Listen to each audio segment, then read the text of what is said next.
এক নজরে ওয়ার 2 এর কেজিনেস। এই মুভিতে ঋত্বিকের বডি দেখে দক্ষিণের ভাই বলেছে, ভাই তোমার জিমের অ্যাড্রেস দাও। আর ডাইরেক্টর 500 কোটি টাকা খরচা করে একটা কুত্তাকে ভিলেন বানিয়েছে।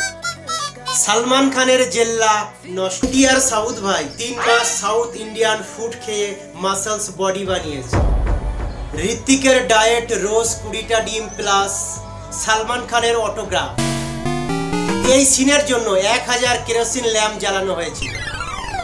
ওয়ার 2 দেখেছেন? কমেন্টে লিখুন ঋত্বিক জিতবে নাকি কুত্তা। লাইক প্লাস শেয়ার করে আপনার বন্ধুদের টাইমলাইনে যুদ্ধ বাঁধিয়ে দিন। এই কুত্তা কি ঋত্বিককে কামড়াবে? তোমরা লাইক দিলে হ্যাঁ, শেয়ার দিলে না।